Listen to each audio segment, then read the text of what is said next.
Antonio Rudiger, it looks like, I mean, Scott, you were saying before the game as well, he's the one player that they must look to keep. It looks like he's on his way out already. Michelle, you're the bearer of bad news. Very bad news. It isn't me, it's Thomas. No, so. I know. Do you know what? I'm very deflated from a Chelsea point of view. I genuinely believe he's up there with the best central defenders in world football and certainly in the Premier League. I think it's going to... you know, you've got Azpilicueta, you've got Christensen, and now you've got Antonio Rudiger, who is the #1 centre-half here.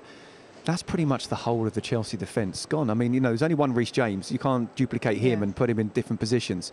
I know they're talking about sanctions and the hands are tied, but this should have been done a long time ago. I talk about how, you know, again, and I kind of joked about that defence is not as sexy as going forward. Well, it is. It's just as important.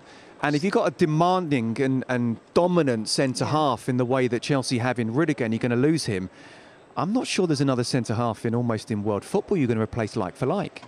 And then, you know, so he's gone on a free. You're going to bring someone in. You're going to pay a transfer fee and good wages as well. You know, this should have been sorted a long time ago, I understand well before the sanctions. They sort of met on personal terms a couple of months ago, but it wasn't pen to paper. It didn't cross over the line. But as you mentioned, they left it far too late, isn't it, Matt? Should have been last season. Yeah. No, it should have been last season. It's one of them that, you know, you say about them three, but Silva's not. He's not. You know, he's not going to be here for another. Have one more year. Yeah. And will he be able to play every week? You know, it's a really difficult one. So you're putting yourself in a position. For a bit as well.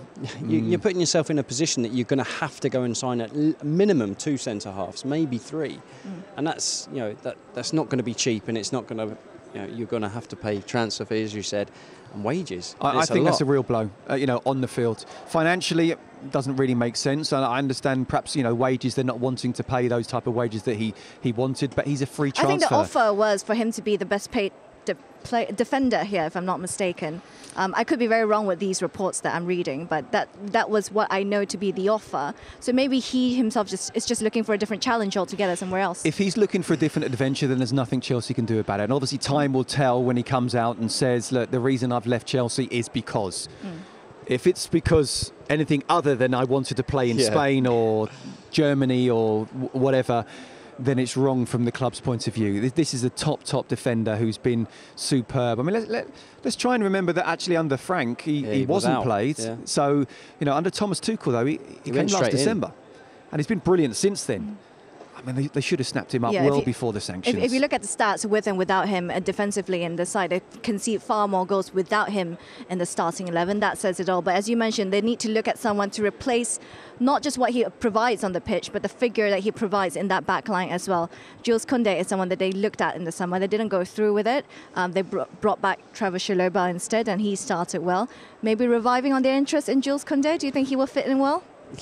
They're going to have to go for someone. If it's him, then, you know, he's another great defender. But is he Rudiger? I'm not sure. Scott's shaking his head. No. No. Listen, he's a fantastic player. But when you've got someone who's your best defender, and you know who knows the Premier League, knows Chelsea, is clearly a good character, why not keep him?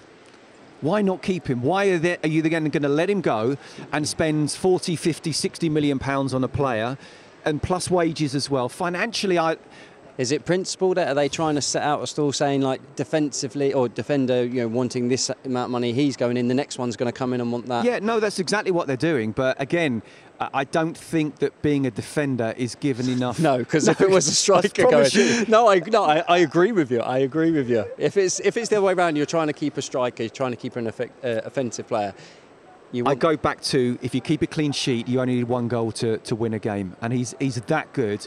And again, you know, some of those marauding runs he makes as well. He gets the fans behind him, and he's passionate. Yeah, exactly, and they're behind the team as well. So he's one of those few players that is not just a good defender and a good player in his position, but he gets everybody else playing better as well, and he gets the fans behind the team.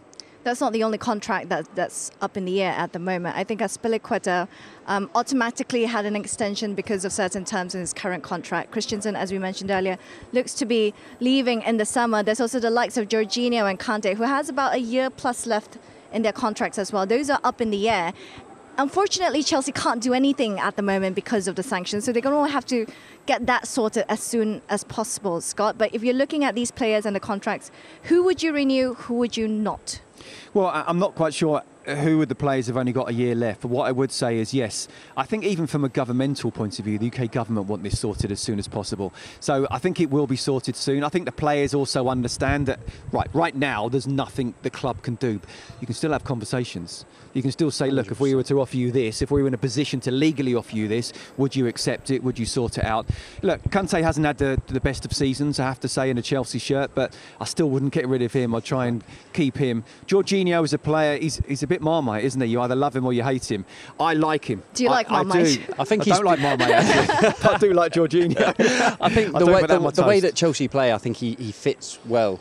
You know, other teams he might not fit, and other players will be better suited. But for the way that Chelsea play at the moment, he works very well. He plays that holding role different to what many people think a holding role is. Many people think a holding role is a defensive midfielder. That's not what he does. He starts attacks. Yeah. Sorry, Frank Lampard played him. I spoke to Jody Morris, who was Frank's number 2. He said he's a real leader, and when you really need leaders in tough times, then he can step up and do that. And look, what happened last season? Chelsea won the Champions League and Italy won the Euros. He was an integral part of that, playing central midfield, so I'd keep him as well.